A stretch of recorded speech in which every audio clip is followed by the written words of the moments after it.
Congresswoman, what about the notion that the DNC is in Hillary's pocket, especially with what's been going on the past couple days with the data list? Well, we're certainly not in any candidate's pocket. You know, we are for the eventual nominee, and it's our job to manage the primary nominating contest neutrally and fairly, which we're doing.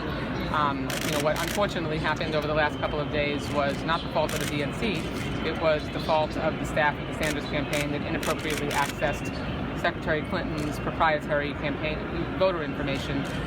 They admitted that they did that, and the way the controversy unfolded was that they refused to answer our questions, wouldn't give us the information we needed, and so we temporarily suspended their access to the voters file, which has now been restored because they finally did answer our questions late last night, and we're moving forward.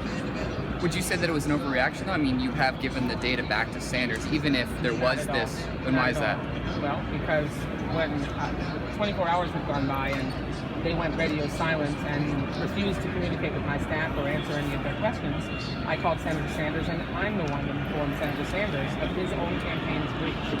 And he was very troubled by that, and I had to tell him that until I could be sure that they no longer had possession of the information from the Clinton campaign that they were not entitled to, I wasn't going to be able to allow them access to that voter file because they could manipulate information that didn't belong to them.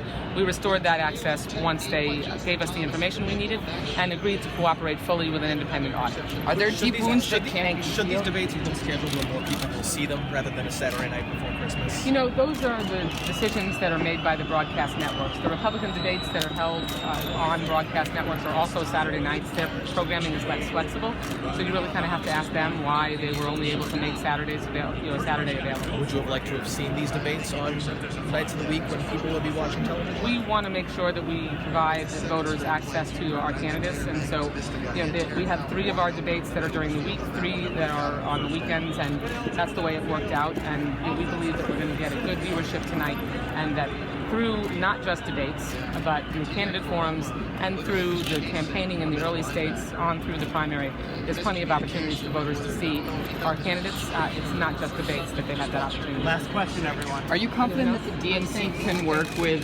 Sanders' campaign if he gets the nomination, because there's going to be some... Yes, absolutely. I'm very comfortable that we'll be able to work with any of the candidates. We're going to support the nominee, and we'll have an excellent working relationship with any one of these candidates' campaigns.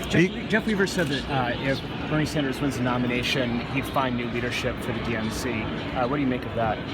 I'm not really worried about it. I serve at the pleasure of the President of the United States, so that's what I expect to continue through my entire tenure.